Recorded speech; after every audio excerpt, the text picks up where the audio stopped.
2 years in Canada, one immigrant, one big dream. I came here chasing opportunity, expecting growth, modern life and comfort. What I got instead was a reality check. So if you ever wondered what it's really like to move to Canada, stick around. I'm about to share everything, the good, the bad, and the freezing cold. You don't have to watch the whole video. I've divided this video into different chapters. Choose what interests you. Hey everyone, welcome back to the channel. Today I'm going to get real with you. No fancy editing, no dramatic music, just me telling the truth about what it's like to live in Canada after 2 full years. This isn't a travel guide. It's about emotions, expectations, disappointments, growth, and finding your footing when the ground keeps shifting. Let's dive into my honest experience. Before moving here, I had what you could call Instagram level expectations. Canada in my mind was this super efficient, well-organized country. I thought everything would be fast, from opening a bank account to building a career. I imagined innovation everywhere, modern infrastructure, people working smart, and systems that just worked. But what I found was a country that develops slowly, sometimes painfully slowly. And weirdly enough, a lot of progress here doesn't come from within, it's driven by immigrants. People like me who arrive with fresh ideas and try to bring change into systems that haven't evolved in decades. And the hardest part, those systems resist change. Hard. My first visit to Canada was in April 2022. I landed in Winnipeg, Manitoba after living for years in sunny, vibrant Turkey. And what did I find? Gray skies, snow, cold wind, and streets that looked empty. No outdoor cafe, no casual social life. Everyone moved around by car, public transportation was basically non-existent. Bus stops looked abandoned, or worse, occupied by homeless people sleeping in tents. I expected downtown to be full of life, but instead I saw tents in parks and shelters near the river. And then came the pricing confusion. All the store prices were listed without tax. You see $10, but you're actually paying 11. And on the tipping culture, where tips aren't just a nice gesture, they're expected everywhere. At coffee shops, fast food counters, and restaurants. It felt like corporations pushed the responsibility for fair wages onto the customer. And every time you pay, there's a moral question. Do I have to leave like 10, 15 or 20%? Nobody tells you what's right. It's just awkward. And many businesses here still operate using outdated methods, software and processes. Honestly, I was surprised they still functioned. Dealing with official systems depends a lot on the province. Here in Manitoba, I had a relatively smooth time with my driver's license. I exchanged my Ukrainian license without needing to take any exams, mostly because I have around 16 years of experience. But other things, not so easy. Opening a bank account required an appointment, sometimes with a 2-week wait. Anything slightly more complex, like talking to an immigration officer or financial advisor, was a slow back and forth process. And when it comes to immigration papers, things move at a glacial pace. Canada's immigration policy is open, yes, but the systems can't keep up with the volume, and there aren't enough employees to handle the backlog. Thanks to COVID, digital services started growing, but the pace is still behind many other countries I've lived in. What saved me? Friends, local Canadian friends. They point me in the right direction, explain the basics, help me avoid beginner mistakes. And to be fair, most people in Canada are kind. If you ask politely, they'll go out of their way to help, especially if you're new and trying to find your footing. Still, I couldn't help comparing everything to back home in Ukraine. Opening a bank account that takes like 30 minutes, here 2 weeks. Taxes, if you work for a company, they deduct it automatically. When tax season comes, you get a T4 slip, give it to your accountant and you are done. Mostly like in Ukraine. Simple enough once you get used to it. What was easier than expected? Believe it or not, getting my Canadian driver license was probably the smoothest part. I showed them my Ukrainian license, they verified it with Ukrainian's police system, confirmed my experience and just handed me a local one. No written test, no road exam. It felt like a small victory in a sea of paperwork. And I later found out this isn't the case in every province, so I really got lucky. In North America, owning a car isn't optional, it's survival. If you don't drive, your mobility is severely limited. In Winnipeg, public transport isn't reliable, buses can run late, some areas barely have service, and schedules are inconsistent. So from the first months, it became clear I needed a car. Driving here is convenient, but it comes with its own rules. If you go downtown, there is a good chance you need to pay for parking. There are underground garages, metered street parking and surface lots. On weekdays, most street spots have a 2-hour limit. Weekends, you might get 4, but if you miscalculate, boom, ticket. And if you're really unlucky, they tow your car. Happened to me once. Cost me around $140 and a ton of stress. Shopping centers and big stores usually have massive free parking lots. That's one thing I appreciate, it's well thought out. But you will quickly learn that without a car, even going to the pharmacy can feel like a planning and logistic operation. Winter in Manitoba is like a long endurance test. This year it dropped to minus 32 Celsius, and that's not even record-breaking here. Now I personally don't mind cold. I've camped overnight at minus 30 and it was honestly amazing. But the thing is, it's not just about how cold it gets, it's how long it stays cold. Winter can last 5, sometimes even 6 months, and during that time, snow doesn't just fall and melt, it stays. Everything turns white, then gray, then icy. Meanwhile, you look at cities like Toronto or Vancouver, and they are enjoying spring. The contrast messes with your head. Seasons here are a bit unbalanced. Summer is hot and surprisingly humid, over plus 30 regularly. Fall is short, blink, and it's over. And winter, it overstays its welcome. By the time February rolls around, you are desperate to see color. Anything but snow. Even just a patch of green grass feels like a miracle. You start craving simple things: sunshine, birds chirping, not having to put on 3 layers just to take out the trash. Layering isn't fashion, it's survival. Start with thermal underwear, then add a t-shirt, hoodie and a proper winter jacket. If it's windy, which is often is, add a windbreaker or outer shell. Boots never chip out. If your feet are cold, the rest of your day will be miserable. I learned this the hard way. Also, a good pair of gloves, a thermal hat and lip balm are your best friends. Little things make a big difference when it's minus 30 outside.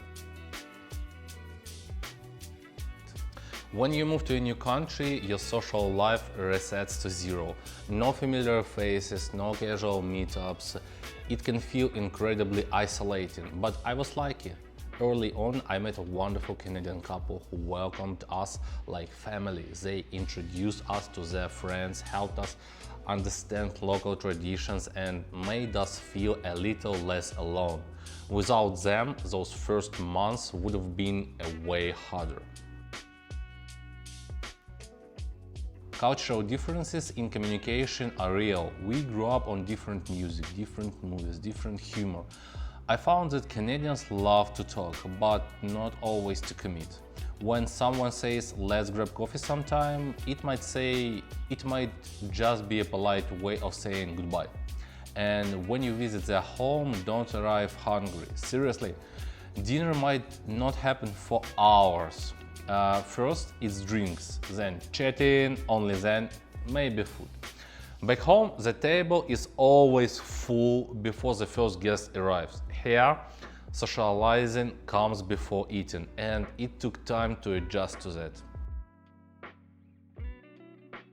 It was Christmas 2023. We were invited to spend the holiday with a Canadian family.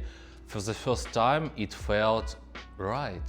The house was warm, cozy, full of love. We exchanged gifts, shared stories, and just existed together. It wasn't my tradition, but it didn't matter. In that moment, I felt like I was part of something, like I wasn't just a guest anymore. I was included. It was awesome. At first, I rejected Canada on every level, not just the weather or how things worked, but emotionally, mentally, even physically. I didn't feel like myself here. The cold wasn't just outside, it felt like it was inside me too. I missed how life felt in other countries I lived in. The warmth, the spontaneity, the culture, the food, the rhythm. Every small thing felt like a big obstacle. Things like grocery shopping, going to the bank, or even making a doctor's appointment felt heavy. And when you don't have your usual support system around, no old friends, no familiar surrounding, you start to doubt everything. I constantly thought about leaving. Every few days I'd look at flights back, not because I hated everything, but because I didn't feel like I belonged anywhere. But I had a reason to be here, a long-term goal, and that's what kept me from packing my bags and walking away. For the first 8 to 10 months, I went through a real emotional roller coaster. There were good days, but also long, silent ones filled with overthinking and regret. I tried to fix it with action, going to the gym, working harder, learning more, and sometimes it helped. But sometimes, even after a productive day, I felt empty. I started therapy, talked about things I'd never said out loud before, and slowly I started to feel lighter. Not because the country changed, but because I did. I stopped comparing every detail to where I came from. I stopped expecting Canada to feel like home, and slowly I started to feel lighter. Not because the country changed, but because I did. I stopped comparing every detail to where I came from. I stopped expecting Canada to feel like home, and instead focused on creating my own version of home here. It was a mindset shift from "why is everything wrong here?" to "what can I make better for myself today?" And now, 2 years later, I can honestly say, I'm not madly in love with Canada, but I'm okay. I'm grounded, I've grown emotionally and mentally, and that means more to me than anything else. Work life here is very polite, sometimes overly polite. Nobody wants to offend anyone, which sounds great until you need honest feedback. Instead of someone telling you like this needs to be redone, they will wrap it in compliments. You hear something like, "We really appreciate your work, maybe just a few tweaks," and you're left wondering, was it good or not? It's a soft culture, kind but slow. And change? Oh, change is the enemy in many workplaces. If something's been done a certain way for 20 years, they'll keep doing it even if it's outdated and insufficient. New ideas scare people here. Career opportunities and challenges. The good news, Canada does reward consistency. If you start from scratch, work hard, speak the language and build connections, you can grow. There are chances to move up, but don't expect a fast climb. Here, success is a slow game, and connections are everything. It's not always about what you know, it's about who knows you and whether they are willing to recommend you. That's where networking plays a massive role. Immigrants often bring fresh perspectives, but companies don't always want to listen. The most change I've seen has come from newcomers who build their own teams, their own startups, or get into leadership positions and bring change from within. If I could go back, I'd look for companies that embrace feedback and change, teams that want to grow, not just survive. And maybe, just maybe, I'd pick a province with more nature and less winter. Mountains sounds good right about now. Let me be clear, you can live in Canada on $600 or $6,000 per month. It all depends on your lifestyle. In our case, rent alone is 1,700 Canadian dollars a month, and that's with a yearly lease. Car insurance cost me $125. It depends from different province, which is honestly low compared to Toronto, where you can pay $400 or $500 easily for car insurance. Gas around $200 monthly. Groceries for two people roughly $800 to $1,000. And that's without counting Uber Eats, cafes or random deliveries, which easily add another $300. Oh, and parking. We have underground parking, it's $245 per month, and suddenly that decent salary doesn't feel so big anymore, right? Yes. I've become more cautious but also more strategic. I use credit, but smartly. If I use my credit card, I try to pay everything off within 21 days to avoid interest. But if I need to stretch it, I know exactly how much interest I'll pay. In Canada, it's easy to fall into the trap of buying things on credit. It feels normal, but that adds up fast. So I started budgeting, tracking expenses and making sure that big purchases were really worth it. Don't fall for the trap of buying a new car in credit or leasing. Even if the dealership makes it sound like a dream, you'll end up paying $1,000 plus more a month, and that's before groceries or rent. I bought a used Hyundai Santa Fe 2009 for roughly 6,000 Canadian dollars. No debt, no regrets. Take care of it and it takes care of you. A paid off car is a freedom. Moving to Canada changed my personality, not overnight, but over time. I became more patient, more gentle in how I talk. I learned that people here are sensitive and that being direct isn't always appreciated. So I adjusted. I didn't lose who I was, I just became a more flexible version of myself. It's definitely soft communication. Listening more than speaking, smiling even when you disagree, and learning how to disagree nicely. It's a skill. One that doesn't come naturally, but it's worth it.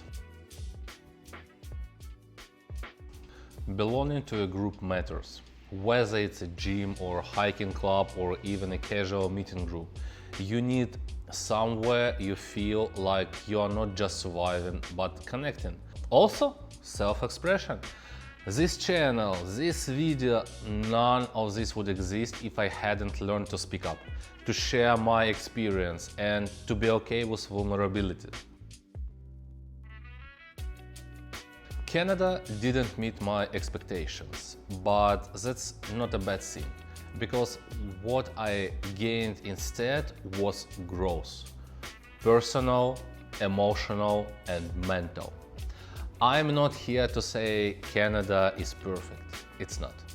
But it gave me a chance to rebuild myself from the ground up, and I took that chance. If you are watching this and you're new to Canada or thinking of moving, just know, it's not going to be easy, but it might just be worth it. And if you enjoyed this video or it helped you feel a little more seen, subscribe, leave a comment, and let's keep talking honestly about life, about immigration, about what it really takes to build a new life from scratch.